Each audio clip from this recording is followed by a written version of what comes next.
런던의 미식계에 믿을 수 없는 사건이 발생했습니다. 유서 깊은 고급 레스토랑들의 주방장들이 갑작스럽게 사직서를 제출했고 미슐랭 가이드에서는 평가 기준을 전면 재검토하겠다는 충격적인 발표를 했습니다. 수백 년간 유럽 최고의 자리를 지켜온 그들이 동양의 작은 나라에서 온 식재료의 우수성을 인정할 수밖에 없었던 것이죠. 유럽의 미식을 대표하던 명문 레스토랑들의 주방이 일제히 멈춰선 그날, 아무도 예상치 못한 새로운 식재료의 등장이 모든 상황을 바꿔놓았습니다. 유럽의 권위 있는 미식 평론가들은 처음 접하는 신선한 맛의 놀라움을 감추지 못했고 수십 년간 쌓아온 그들의 미식 철학이 순식간에 흔들리고 말았습니다. 과연 그날 밤 유럽의 주방에서는 어떤 일이 벌어졌던 걸까요?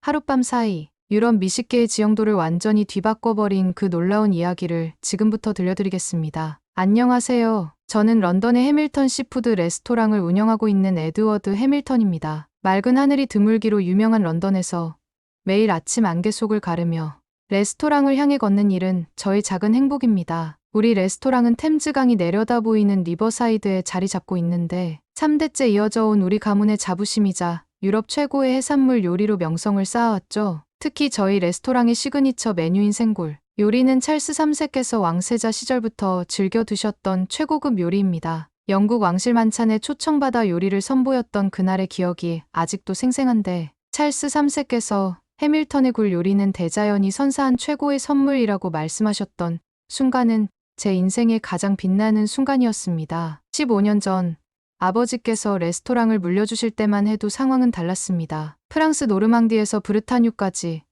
유럽 전역에서 최상급 굴을 어렵지 않게 공급받을 수 있었죠. 하지만 최근 들어 기후변화로 인한 수온 상승과 산업화로 인한 연안, 오염이 심각해지면서 양식장들이 하나둘 문을 닫기 시작했습니다. 그럼에도 저는 150년간 이어온 우리 가문의 전통을 지키기 위해 최상급 유럽산 식재료만을 고집했습니다. 매일 아침 주방에 들어서면 제가 처음 요리를 배우던 시절 아버지께서 하시던 말씀이 떠오릅니다. 진정한 맛은 결코 타협하지 않는 것이다. 이 신념 하나로 버텨온 세월 동안 런던의 미식가들 사이에서는 해밀턴의 굴을 먹어보지 않고는 진정한 미식가라 할 수 없다는 말이 회자되었습니다. 지난달에는 영국의 저명한 음식 평론가 제임스 버튼이 저희 레스토랑을 찾았습니다. 그는 유럽 전역의 미슐랭 레스토랑을 두루 다녀봤지만 이렇게 신선하고 풍부한 맛의 굴은 처음이라며 극찬을 아끼지 않았죠. 특히 우리 레스토랑만의 특별한 소스와 조리법에 대해 높이 평가하며 자신의 컬럼에서 해밀턴의 굴 요리는 단순한 음식이 아닌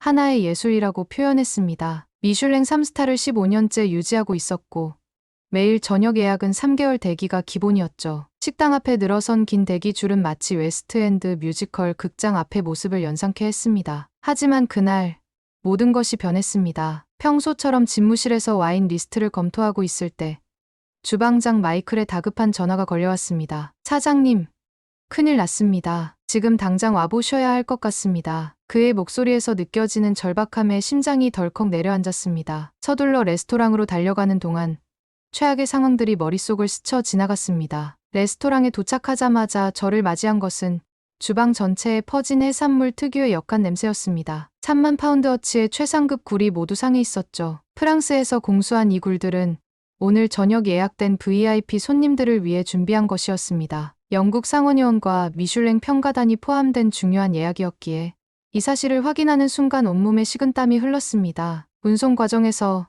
냉장 시스템에 문제가 있었던 것 같습니다. 주방장의 설명을 들으며 저는 그 자리에 주저앉을 뻔했습니다. 수십 년간 신뢰해왔던 프랑스 공급업체였기에 더욱 믿기지 않았습니다. 전화기를 붙잡고 대체 물량을 요청했지만 돌아오는 답변은 절망적이었습니다. 최소 일주일은 필요합니다. 하루 만에 이 많은 굴을 구할 방법은 없었습니다. 예약 취소와 함께 찾아올 레스토랑의 신뢰도 하락은 피할 수 없는 상황이었습니다. 15년간 지켜온 미슐랭 3스타의 위상이 하루아침에 무너질 수도 있다는 생각에 온몸이 떨려왔습니다. 하늘이 무너지는 듯한 절망감 속에서 저는 유럽 전역의 공급망을 점검해보기로 결심했습니다. 그날의 악몽 같은 사건 이후 저는 유럽 전역의 굴 양식장 상황을 직접 파악하기로 했습니다. 프랑스 노르망디의 양식장을 처음 방문했을 때의 충격이 아직도 생생합니다. 한때 유럽 최대 규모를 자랑하던 이곳은 이제 폐허나 다름없었죠. 넓은 갯벌은 오염으로 인해 회색빛으로 변해 있었고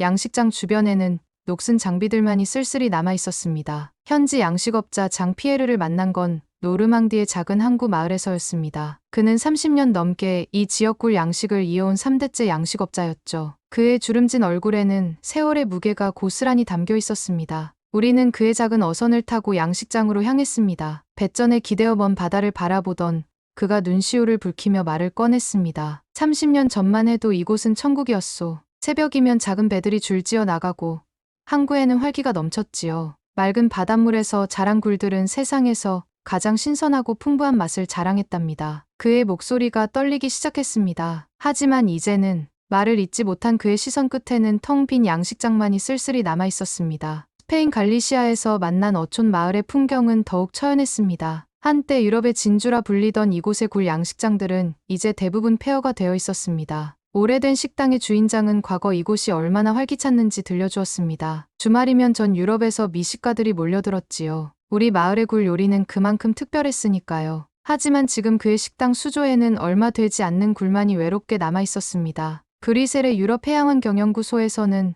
더욱 암울한 이야기를 들어야 했어요. 연구소장 마르코 박사는 차트와 그래프를 보여주며 설명했습니다. 유럽 연안의 수온은 계속 상승하고 있습니다. 이대로라면 10년 안에 전통적인 방식의 굴 양식은 불가능해질 수도 있습니다. 그의 목소리에는 과학자로서의 냉정함과 함께 고향의 맛이 사라져가는 것을 지켜봐야 하는 한 시민으로서의 안타까움이 묻어 있었습니다. 이러한 상황은 가격에도 극적인 영향을 미쳤죠. 제가 레스토랑을 물려받았을 당시만 해도 최상급 굴 한 다스의 가격이 50파운드 정도였습니다. 하지만 이제는 그 3배가 넘는 180파운드를 지불해야 하였어요. 그마저도 구하기 힘들어 때로는 경매장에서 다른 레스토랑들과 치열한 경쟁을 벌여야 했습니다. 한 달간의 현장 조사를 마치고 런던으로 돌아오는 비행기에 몸을 실었어요. 이코노미 좌석이었지만 평소라면 불편했을 좁은 공간도 이날만큼은 제 무거운 마음을 담아내기에 충분해 보였습니다. 비행기가 이륙하고 한참이 지난 후 승무원이 건넨 와인을 받아들며 창밖을 바라보았어요. 저 아래 어딘가에는 제가 방문했던 양식장들이 있겠죠. 한때 유럽 미식의 자부심이었던 그곳들이 이제는 쓸쓸한 흔적만 남겨둔 채 사라져가고 있었습니다. 와인잔에 비친 제 얼굴에서는 아버지의 모습이 겹쳐 보였어요. 아버지라면 이런 상황을 어떻게 헤쳐나가셨을까? 한참을 고민하다 노트를 꺼내 숫자를 적어보기 시작했습니다. 현재 굴 가격, 예상 수요량, 대체 공급처 가능성. 어떻게 계산해보아도 답이 나오지 않았습니다. 150년이라는 시간 동안 우리 가문이 지켜온 전통의 맛이 제대에서 끊어진다고 생각하니 가슴이 먹먹해졌습니다. 레스토랑의 직원들 얼굴이 하나둘 떠올랐어요. 그들에게 더 이상 해밀턴의 굴 요리를 만들 수 없다고 말하는 상상을 하자 목이 메어왔습니다. 기내 조명이 어두워지고 승객들이 하나둘 잠들기 시작했어요. 창밖으로 보이는 구름 사이로 런던의 불빛이 희미하게 보였지만 저희 미래는 그보다 더 불투명해 보였죠. 승무원이 따뜻한 차를 건네며 걱정스러운 눈빛을 보냈습니다. 아마도 제 얼굴에 드리운 그늘이 보였나 봅니다. 비행기가 히드로 공항에 착륙하기 전까지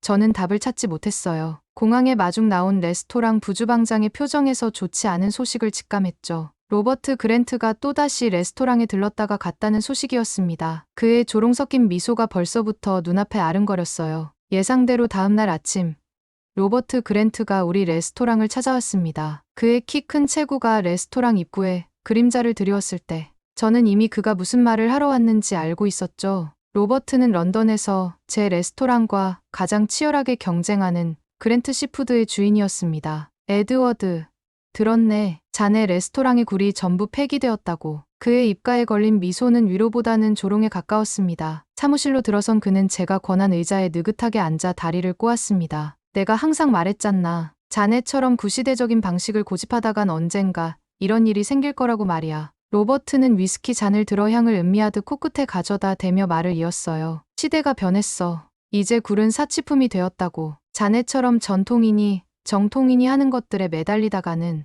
그는 잔을 내려놓으며 의미심장한 미소를 지었습니다. 내일 오후 2시 파이낸셜 타임즈와 인터뷰가 있다네. 주제는 런던 미식업계의 새로운 흐름이야. 그의 목소리에는 승리를 예감한 듯한 자신감이 넘쳤습니다. 물론 자네 레스토랑의 최근 사태도 언급될 거고 미슐랭 가이드 평가단도 이 소식을 관심 있게 지켜보고 있다더군. 순간 제 손이 책상 위에서 움찔했지만 애써 평정을 유지했습니다. 로버트는 그것을 놓치지 않고 보았을 것입니다. 자네도 알다시피 미슐랭 스타는 한번 잃으면 회복하기가 쉽지 않지. 특히나 삼스타는 그는 일부러 말끝을 흐렸습니다. 창밖으로 보이는 템즈강의 물결처럼 제 마음속에서도 복잡한 감정이 일렁였죠. 로버트는 자리에서 일어나며 마지막 한마디를 덧붙였습니다. 에드워드, 이제 내 시대는 끝났어. 현실을 받아들이게. 레스토랑을 매각하고 싶다면 언제든 연락하게나. 내가 적당한 가격에 인수해주지. 로버트가 떠난 후 저는 한참 동안 창가에 서서 템즈강을 바라보았습니다. 강물은 변함없이 흐르고 있었지만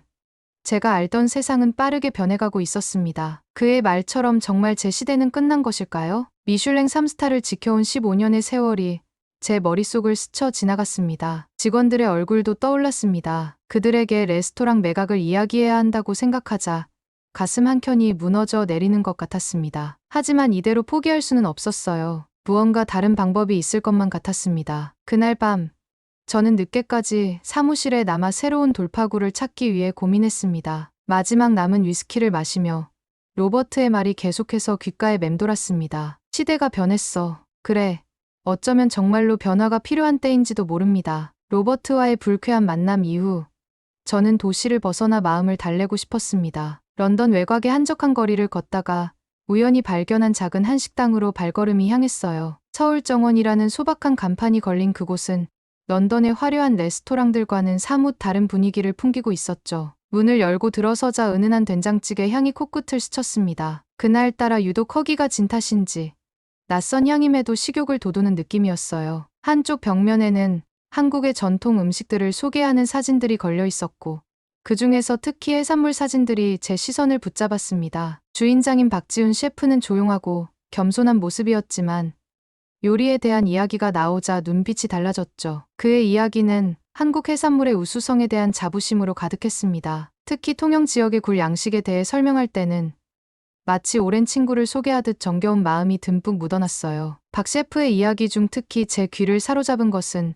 통영굴의 특별한 맛이었습니다. 그의 설명에 따르면 통영은 한국 남해안에 위치한 작은 항구 도시로 수백 년 동안 굴 양식의 전통을 이어온 곳이라고 했죠. 깨끗한 바다에서 자란 통영굴은 보통 유럽산 굴보다 2배 이상 크고 특유의 단맛과 감칠맛이 일품이라고 했습니다. 특히 인상 깊었던 것은 통영 지역의 양식 방식이었어요. 차가운 겨울 바다에서 자란 굴은 영양이 더욱 풍부해지고 단단한 살이 만들어진다는 설명에 저도 모르게 고개를 끄덕이게 됐습니다. 게다가 통영 앞바다는 깨끗한 수질로 유명해 별도의 정화 과정이 거의 필요하지 않다는 점도 놀라웠죠. 무엇보다 가격 경쟁력은 제 예상을 완전히 뒤엎었습니다. 현재 유럽산 최상급 굴이 한 다스에 180파운드인데 반해 통영굴은 더 뛰어난 품질임에도 85파운드 선에서 거래가 가능하다는 거예요. 수송 비용을 포함하고도 이런 가격이 가능하다는 사실에 순간 귀를 의심했습니다. 이는 제 레스토랑의 수익성을 완전히 바꿀 수 있는 수준이었죠. 통영굴에 대한 이야기를 들은 후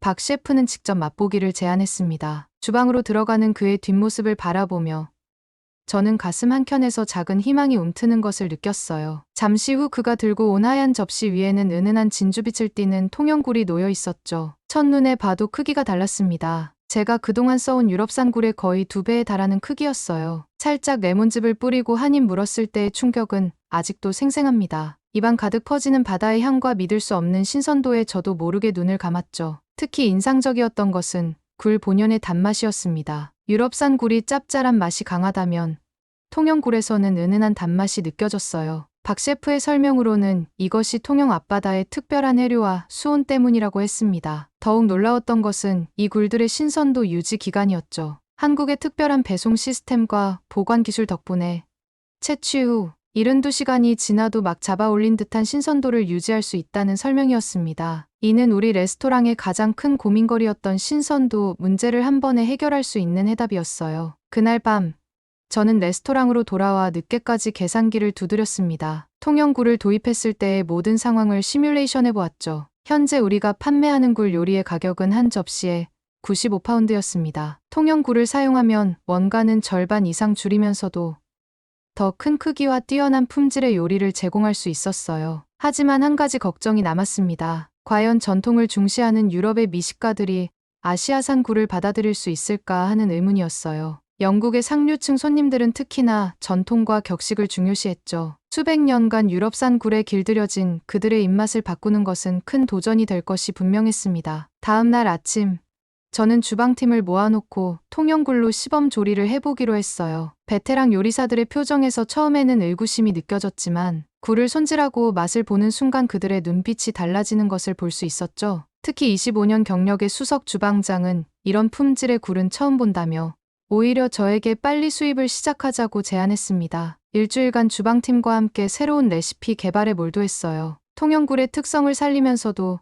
유럽인들의 입맛에 맞는 요리를 만들어내는 것이 관건이었죠. 전통 소스는 그대로 살리되 굴의 크기와 감칠맛을 최대한 살리는 방향으로 레시피를 수정했습니다. 테스트를 거듭할수록 확신이 들었어요. 이것은 단순한 위기 탈출용 대체품이 아닌 오히려 우리 레스토랑을 한 단계 더 발전시킬 수 있는 기회가 될 수 있다는 생각이 들었죠. 하지만 여전히 로버트 그랜트의 조롱 섞인 목소리가 귓가에 맴돌았습니다. 과연 이 도전이 성공으로 이어질 수 있을까요? 불안한 마음을 안고 저는 박 셰프를 통해 통영으로 떠나는 일정을 조율하기 시작했습니다. 마침 다음 주가 런던의 음식 축제 기간이라 레스토랑이 잠시 휴업에 들어갈 예정이었죠. 이보다 더 좋은 타이밍은 없을 것 같았어요. 주방팀과 이 계획을 공유했을 때 그들의 반응은 예상 밖이었습니다. 수석 주방장은 자신도 동행하고 싶다며 적극적인 관심을 보였고 다른 요리사들도 한국의 해산물 문화를 배우고 싶다며 들떠 있었죠. 그들의 열정적인 모습에서 작은 희망을 발견할 수 있었어요. 하지만 한편으로는 불안감도 컸습니다. 지금껏 유럽을 벗어난 적 없는 제가 갑자기 아시아로 간다는 것이, 그것도 레스토랑의 운명을 걸고 떠나는 것이라니요. 운명의 장난처럼 제가 찾아낸 희망은 지구 반대편에 있었던 거죠. 통영행을 결정하고 며칠 뒤 박 셰프는 저를 다시 그의 한식당으로 초대했습니다. 이번에는 한국의 특별한 기술을 보여주겠다며 주방 한켠에 자리 잡은 특이한 모양의 냉장고로 저를 안내했어요. 고급 스테인리스 외관의 이 냉장고는 김치 냉장고라고 했죠. 처음에는 의아했습니다. 우리도 최고급 냉장 시설을 갖추고 있는데 무엇이 그리 특별하단 말인가 하는 생각이 들었어요. 하지만 박 셰프가 냉장고 문을 열어 설명을 시작하자 제 생각이 얼마나 좁았는지 깨달았습니다. 이 특별한 냉장고는 식재료별로 최적의 온도와 습도를 자동으로 조절한다고 했죠. 특히 해산물 보관에 특화된 설정은 신선도 유지에 탁월한 효과를 보인다는 설명이었습니다. 더욱 놀라웠던 것은 스마트폰으로 원격 조종이 가능하다는 점이었어요. 박 셰프는 자신의 휴대폰을 꺼내 시연을 보여주었습니다. 온도 변화를 실시간으로 확인하고 문제가 생기면 즉시 알림을 받을 수 있었죠. 현재 우리 레스토랑에서 사용하는 유럽산 냉장 시스템은 이런 섬세한 제어가 불가능했어요. 이걸 보여드리고 싶었습니다. 박 셰프가 냉장고에서 꺼낸 것은 일주일 전에 보관해둔 통영굴이었어요. 믿기지 않았지만 갓 배송받은 것처럼 신선한 상태를 유지하고 있었죠. 이는 우리 레스토랑의 고질적인 문제였던 재고, 관리와 신선도 유지 문제를 한 번에 해결할 수 있는 해답이었습니다. 그날 밤 저는 레스토랑 재단장 계획을 세웠어요. 주방을 완전히 새롭게 꾸미고 한국의 김치 냉장고 기술을 도입하는 것이었죠. 비용이 만만치 않았지만 이것은 분명 미래를 위한 투자였습니다. 계획을 세우면서 문득 아버지의 말씀이 떠올랐어요. 변화를 두려워하지 마라. 전통을 지키는 것은 과거에 머무는 것이 아니라 더 나은 방법을 찾아 나아가는 것이다. 이제야 그 말씀의 진정한 의미를 깨달은 것 같았습니다. 통영 출장에서 돌아온 후 레스토랑의 재개장 준비는 순조롭게 진행되었습니다. 새로 들여온 김치 냉장고에는 첫 물량으로 받은 통영굴이 가지런히 보관되어 있었고 주방팀은 새로운 레시피 연습에 한창이었어요. 재개장을 하루 앞둔 날 밤 저는 홀로 레스토랑에 남아 마지막 점검을 하고 있었습니다. 테이블 위에는 새로 디자인한 메뉴판이 놓여 있었죠. 오늘의 특선 요리 통영 프리미엄 굴이라는 문구가 눈에 들어왔어요. 과연 손님들의 반응은 어떨지 걱정과 기대가 교차했습니다. 재개장 첫날 아침 레스토랑은 이전과는 다른 긴장감이 감돌았어요. 예약은 여전히 꽉 차 있었지만 이는 오히려 더 큰 부담으로 다가왔죠. 첫 손님으로 오랜 단골인 찰스 윈스턴 경이 예약되어 있었기 때문입니다. 윈스턴 경은 20년 넘게 우리 레스토랑의 굴 요리만을 고집해온 미식가였어요. 그가 자리에 앉자 주방에는 숨막히는 긴장감이 흘렀습니다. 수석 주방장의 손놀림이 평소보다 더욱 신중해졌고 모든 직원들의 시선이 주방 출입구로 향했죠. 통영굴 요리가 테이블에 나가고 난 후의 10분은 마치 10시간처럼 느껴졌습니다. 하지만 곧이어 들려온 소식은 우리의 모든 걱정을 한순간에 날려버렸어요. 윈스턴 경이 주방에 있는 저를 직접 만나고 싶다고 했죠. 에드워드, 자네가 해준 굴 요리는 내가 평생 먹어본 것 중 최고였네. 그의 진심 어린 칭찬에 저도 모르게 안도의 한숨이 나왔습니다. 이 소식은 순식간에 입소문을 타고 퍼져나갔고 그날 저녁 예약 문의가 평소의 2배로 늘어났어요. 특히 놀라웠던 것은 젊은 손님들의 반응이었습니다. 이전에는 보기 힘들었던 20, 30대 손님들이 늘어났고 그들은 소셜미디어에 우리 레스토랑의 새로운 메뉴를 적극적으로 공유했죠. 가격 경쟁력 덕분에 젊은 층도 부담 없이 최고급 굴 요리를 즐길 수 있게 된 것이었어요. 한 달이 지난 시점에서 우리 레스토랑의 매출은 이전보다 30% 이상 증가했습니다. 더 큰 크기의 굴과 합리적인 가격, 거기에 한국의 첨단 보관 기술이 만들어낸 완벽한 신선도까지 모든 것이 성공적이었죠. 하지만 이런 성공이 오히려 누군가의 시기심을 자극하게 될 줄은 몰랐습니다. 레스토랑이 성공적으로 재도약하던 어느 날, 로버트 그랜트가 다시 찾아왔습니다. 이번에는 파이낸셜 타임즈의 기자들과 함께였죠. 그의 얼굴에는 여전히 오만한 미소가 걸려 있었어요. 아시아산 굴로 미슐랭 레스토랑을 운영한다니 참 어처구니 없는 일이네. 로버트의 목소리에는 비웃음이 가득했습니다. 에드워드, 자네와 내가 공개 시식회를 열어보는 건 어떤가? 진짜 굴의 가치를 손님들에게 보여주자고. 그의 제안은 사실상 도전장이나 다름없었어요. 하지만 이번만큼은 제가 물러설 이유가 없었죠. 시식회 날짜는 일주일 후로 정해졌고 런던의 유명 미식가들과 음식 평론가들이 심사위원으로 참여하기로 했습니다. 시식회를 준비하는 동안 로버트는 언론을 통해 자신의 유럽산 굴이 얼마나 우수한지 연일 홍보했어요. 반면 통영굴에 대해서는 값싼 대체품이라며 폄하했죠. 그의 발언은 굴 요리에 대한 찬반 논쟁으로까지 번졌고 런던의 미식가들 사이에서 뜨거운 화제가 되었습니다. 드디어 시식회 당일 런던의 유명한 미식 전문 강당은 발 디딜 틈 없이 가득 찼어요. 심사위원석에는 영국의 저명한 음식 평론가들이 자리했고 미슐랭 가이드의 수석 평가원도 참석했습니다. 시식은 블라인드 테스트로 진행되었죠. 각각의 굴에는 A와 B라는 번호만 붙어 있었어요. 로버트는 자신만만한 표정으로 심사위원들을 지켜보고 있었지만 저는 그들의 표정에서 이미 승리를 직감할 수 있었습니다. 심사가 끝나고 결과가 발표되는 순간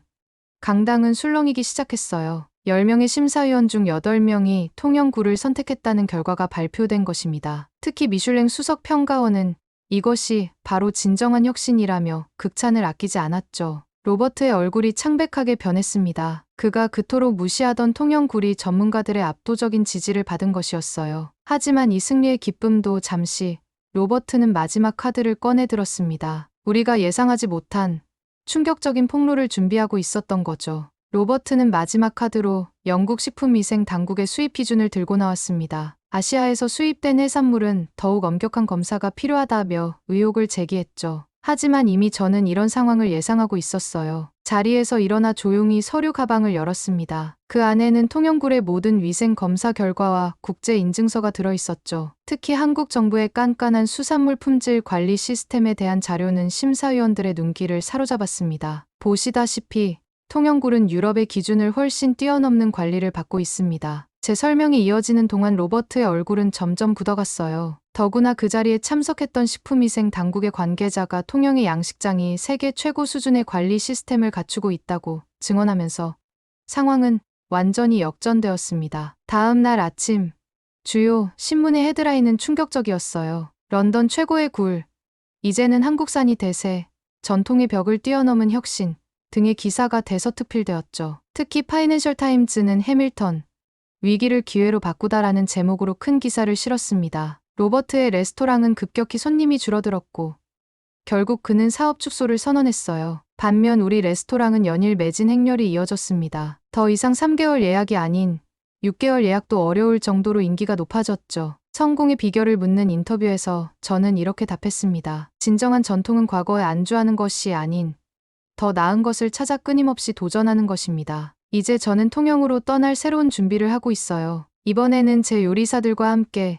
현지의 다양한 해산물도 연구해 볼 생각입니다. 우리 레스토랑은 이제 단순한 고급 레스토랑이 아닌 한국과 유럽의 미식 문화를 잇는 다리가 되었습니다. 매달 정기적으로 통영을 방문하며 현지 양식업자들과 긴밀한 관계를 유지하고 있고 김상민 씨와는 특별한 친구가 되었죠. 특히 반가운 소식은 통영굴의 성공 사례가 알려지면서 다른 한국 해산물들도 유럽 시장에 소개되기 시작했다는 점입니다. 우리 레스토랑은 이제 통영 전복과 멍게 등 다양한 한국 해산물을 메뉴에 올리고 있어요. 제가 우연히 발견한 작은 한식당 서울정원은 여전히 저의 안식처입니다. 박 셰프와 저는 이제 매주 한 번씩 만나 새로운 요리에 대한 이야기를 나누죠. 그의 조언은 늘 제게 새로운 영감을 줍니다. 지난주에는 찰스 3세께서 다시 한번 우리 레스토랑을 방문하셨습니다. 통영굴을 맛보신 후 이것이야말로 진정한 세계화의 모습이라고 말씀하셨죠. 그리고 저에게 특별한 제안을 하나 하셨습니다. 영국 왕실 만찬에 한국의 해산물 요리를 정식으로 도입하고 싶다는 것이었어요. 150년이라는 시간 동안 우리 가문이 지켜온 전통은 이제 새로운 역사를 쓰고 있습니다. 위기는 오히려 우리를 더 넓은 세상으로 이끌어 주었고, 그 속에서 우리는 더 큰 가능성을 발견했죠. 이제 저는 더 이상 불안하지 않습니다. 내일은 또 어떤 새로운 도전이 우리를 기다리고 있을지 그저 기대가 될 뿐입니다. 오늘의 사연 어떻게 들으셨나요? 사연이 여러분의 마음을 울렸다면 구독과 좋아요, 댓글 많이 남겨주세요. 부탁드립니다. 영상 시청해주셔서 감사합니다. 다음 사연은 한국인이라는 이유로 왕따를 당한 한국인의 사연입니다. 이 영상은 더 재미있으니 끝까지 시청해보세요. 여기 매일 같이 심한 괴롭힘을 당하던 한국인 피를 가진 혼혈인 여성이 있습니다. 이 여성의 어머니는 이 일을 알고 학교에서 주최하는 행사에 참여해 엄청난 일을 벌이고 있는데요. 과연 이 여성에게는 무슨 일이 있었길래 프랑스의 유명 학교에서 이런 소동이 일어났을까요? 오늘의 사연을 시작하겠습니다. 안녕하세요.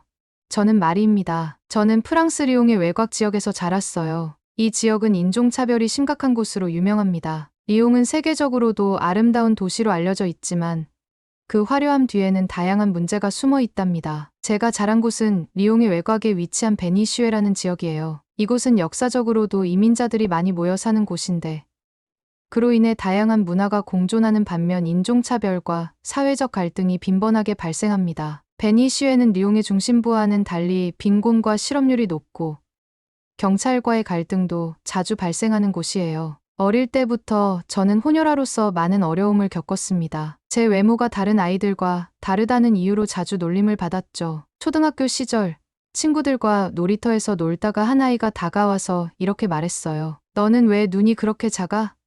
우리랑 다르게 생겼어. 그 말을 듣는 순간 정말 서러웠어요. 그 아이는 친구들에게 저를 가리키며 비웃기까지 했죠. 쟤네 엄마가 한국인이래. 그래서 저렇게 생겼나 봐 라는 말을 들을 때마다 너무 속상했어요. 외모 때문에 학교에서 소외감을 느끼는 일이 잦았죠. 또 한 번은 학교 급식 시간에 있었던 일이에요. 엄마가 싸주신 김밥을 먹고 있었는데 친구들이 이게 뭐야? 냄새 나잖아 라며 피하더라고요. 그날 이후로 저는 한국 음식을 싸가는 것이 두려워졌어요. 친구들이 제 도시락을 보고 놀리기라도 할까봐 늘 걱정했죠. 언어 문제도 있었어요. 집에서는 한국어를 사용해야 했지만 학교에서는 프랑스어를 써야 했어요. 가끔 한국어 억양이 섞여 나올 때마다 친구들이 너희 집에서는 왜 이상한 말을 해?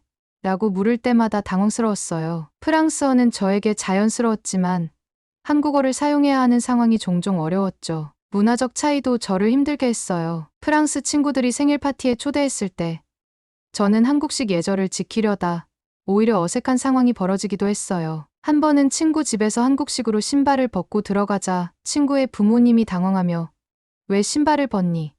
라고 물으셨던 적이 있어요. 그때 너무 창피했어요. 가정 내에서도 갈등이 있었어요. 엄마는 한국 문화를 유지하려 했고 아빠는 프랑스 문화를 강조했어요. 저는 어느 쪽 문화를 따라야 할지 고민하게 되었죠. 엄마는 저에게 한국 음식을 자주 해주셨지만 저는 가끔 프랑스 음식이 더 먹고 싶었어요. 이런 갈등 때문에 엄마와 자주 다투기도 했죠. 어릴 때부터 저는 혼혈아로서 많은 어려움을 겪었지만 그와 동시에 미술에 대한 소질도 일찍부터 발견하게 되었죠. 저희 집에는 항상 그림들이 걸려 있었어요. 엄마는 한국 전통 그림을 자주 보여주셨고 아빠는 프랑스 인상파 그림을 사랑하셨어요. 자연스럽게 저는 두 나라의 미술을 모두 접할 수 있었죠. 제가 6살 때 엄마가 사주신 작은 스케치북을 가지고 놀면서 저는 스스로 그림을 그리기 시작했고 그때 엄마가 저희 재능을 알아보셨죠. 마리, 너 정말 그림에 소질이 있구나 라고 말씀하셨어요. 학교에서도 미술 시간은 저에게 가장 즐거운 시간이었어요. 한 번은 미술 선생님께서 이렇게 말씀하셨어요. 마리,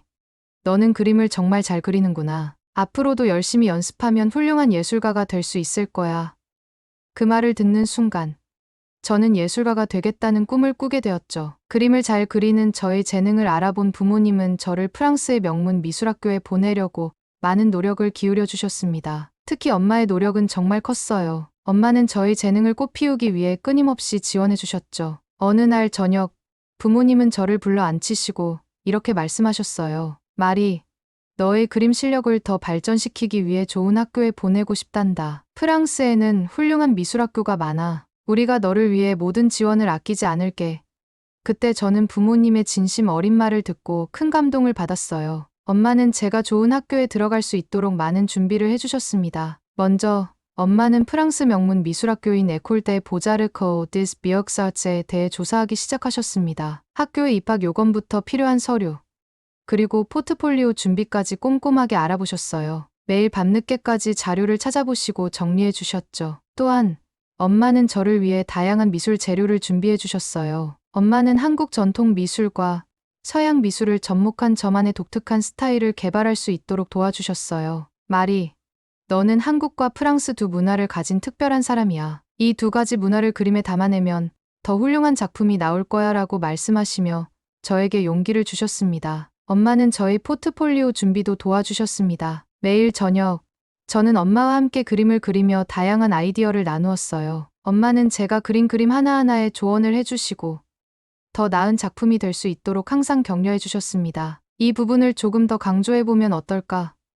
여기 색깔을 조금 더 밝게 해보는 게 좋겠어 라는 엄마의 세심한 조언 덕분에 저는 점점 더 실력이 늘어갔습니다. 엄마는 또한 제가 다양한 예술 전시회와 미술관을 방문할 수 있도록 해주셨습니다. 프랑스 곳곳의 유명한 미술관을 찾아다니며 다양한 작품을 감상하고 영감을 받을 수 있는 기회를 마련해 주셨어요. 특히 루브르 박물관을 방문했을 때 엄마는 제 손을 잡고 이렇게 말씀하셨어요. 마리, 여기서 많은 것을 보고 배워. 너의 꿈을 이루기 위해서는 다양한 경험이 필요하단다. 서류 준비 과정도 쉽지 않았지만 엄마의 지원 덕분에 모든 과정을 무사히 마칠 수 있었습니다. 엄마는 지원서 작성을 도와주시고 저희 그림을 정리하여 포트폴리오로 만들 수 있도록 많은 노력을 기울이셨어요. 서류 준비는 복잡하고 시간이 많이 걸렸지만 엄마의 도움으로 모든 것을 차근차근 준비할 수 있었습니다. 마침내 학교 발표 날이 다가왔고 저는 설레는 마음으로 결과를 기다렸습니다. 엄마와 함께 이메일을 열어본 순간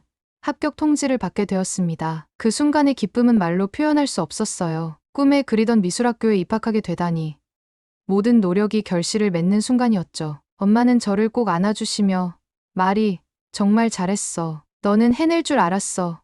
라고 말씀해 주셨습니다. 이렇게 저는 엄마의 큰 노력과 지원 덕분에 프랑스의 명문 미술학교에 입학하게 되었습니다. 저는 새로 들어간 명문 미술학교에서도 친구들이 인종차별을 할까봐 두려웠습니다. 새로운 시작을 앞두고 설레는 마음과 동시에 걱정이 앞섰습니다. 이전 학교에서 경험했던 차별과 놀림이 다시 반복되지 않을까 하는 두려움이 마음을 무겁게 했습니다. 첫날, 학교에 도착한 저는 낯선 환경과 낯선 얼굴들 속에서 불안감을 느꼈습니다. 교실에 들어설 때마다 친구들이 자신을 어떻게 볼지 걱정이 되었어요. 특히 한국인 어머니를 둔 혼혈이라는 이유로 또다시 차별을 받지는 않을까 하는 생각이 머릿속을 떠나지 않았죠. 미술 시간에도 저희 작품을 친구들이 어떻게 평가할지 걱정스러웠어요. 자신의 문화와 정체성이 담긴 그림들이 친구들에게 이상하게 보이지 않을까 하는 두려움이 있었죠. 친구들이 작품을 보며 비웃거나 무시할까봐 겁이 났어요. 그러나 저는 어머니의 말을 떠올리며 용기를 내보기로 했어요. 어머니는 항상 너는 한국과 프랑스 두 문화를 가진 특별한 사람이야.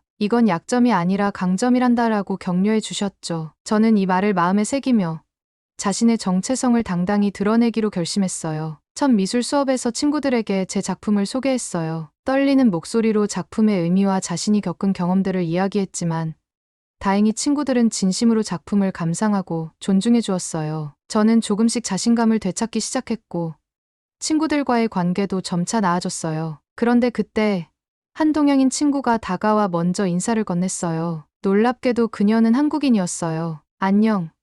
나도 한국에서 온 유학생이야. 내 작품 정말 멋지다.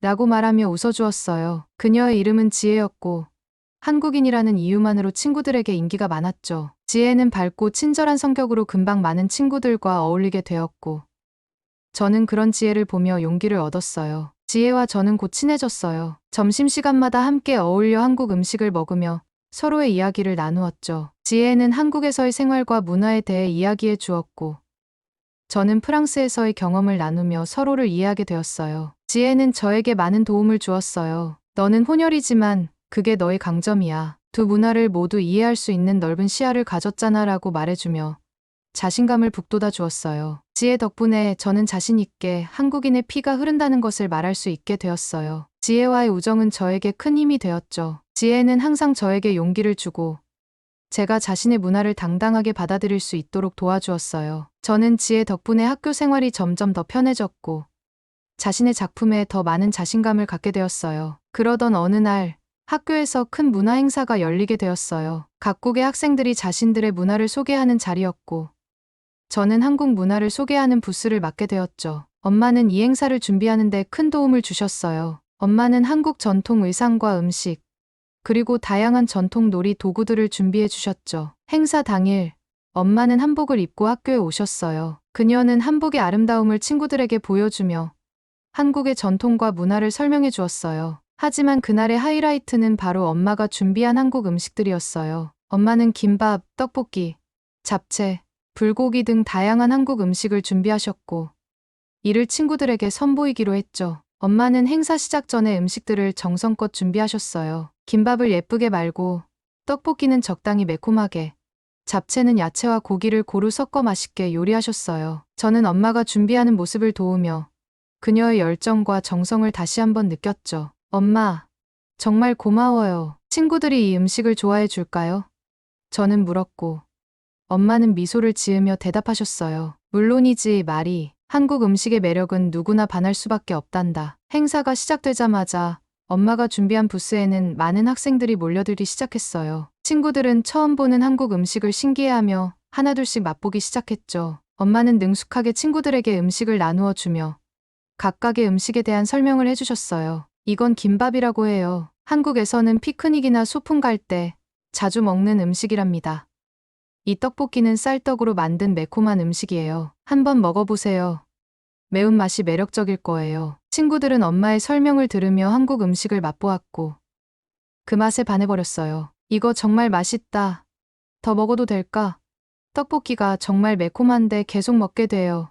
친구들은 엄마가 만든 음식을 칭찬하며 더 많은 음식을 맛보고 싶어 했어요. 특히 김밥과 떡볶이는 엄청난 인기를 끌었죠. 친구들은 저에게 와서 너희 엄마가 만든 음식 정말 최고야 라며 칭찬을 아끼지 않았어요. 행사 내내 엄마의 부스는 인기가 폭발적이었어요. 많은 학생들이 한국 음식을 맛보고 한국 문화에 대해 더 알고 싶어 했죠. 엄마는 지친 기색 없이 웃으며 모든 친구들에게 친절하게 음식을 나누어 주셨어요. 저는 엄마의 모습을 보며 얼마나 자랑스러운지 느꼈어요. 엄마 덕분에 저는 자신감을 얻었고 친구들과 더욱 가까워질 수 있었죠. 행사가 끝난 후 많은 친구들이 저에게 다가와 한국 문화에 대해 더 알고 싶다고 말했어요. 저는 그때 더 이상 혼자가 아니라는 것을 느꼈죠. 엄마의 도움과 지혜의 우정 덕분에 저는 자신감을 갖고 학교 생활을 더 즐길 수 있게 되었어요. 미술학교에 다니던 어느 날, 우리는 가족이라는 주제로 그룹 프로젝트를 준비하고 있었어요. 각자의 가족을 그림으로 표현해야 했는데,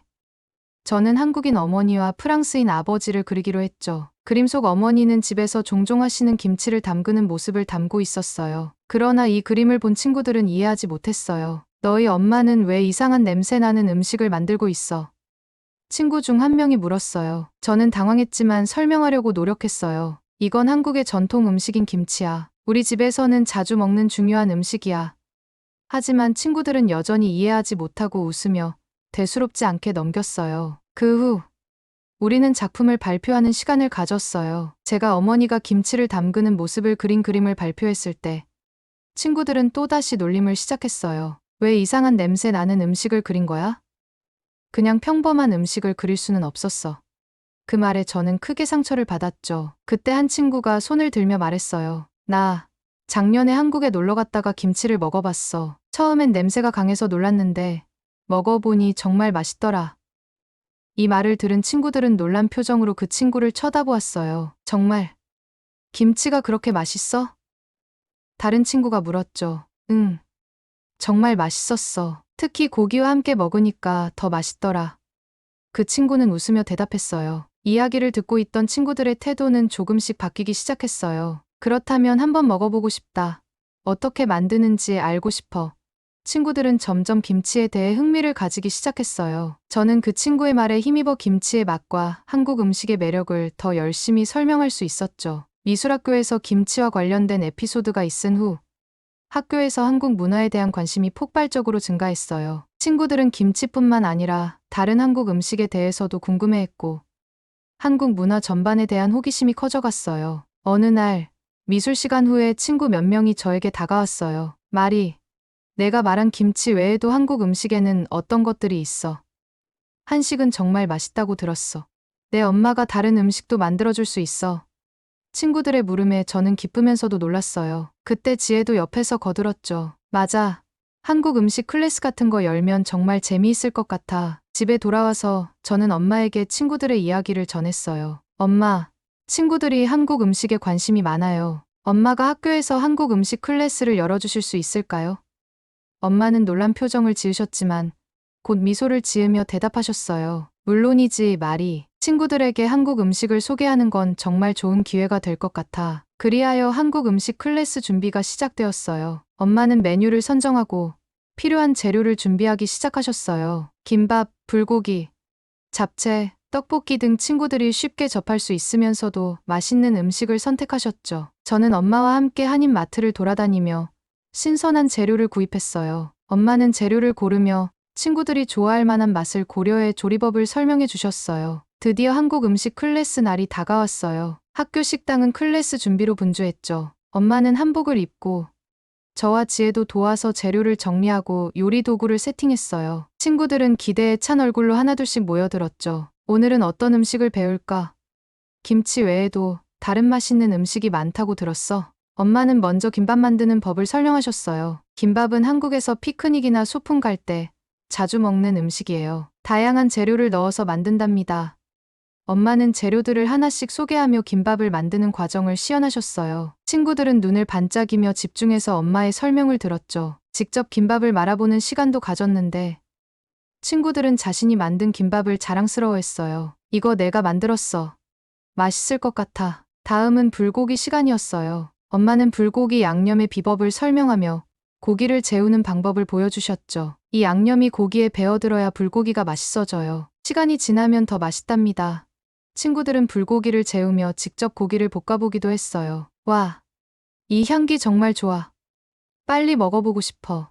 잡채와 떡볶이도 많은 인기를 끌었어요. 특히 떡볶이의 매콤한 맛에 친구들은 놀라면서도 즐거워했죠. 이거 매운데 계속 먹게 돼. 떡볶이 진짜 맛있다. 한국 길거리 음식 중 최고라는 게 이해가 돼. 클래스가 끝난 후 친구들은 저와 엄마에게 감사의 인사를 전했어요. 정말 즐거운 시간이었어. 한국 음식이 이렇게 다양하고 맛있을 줄 몰랐어.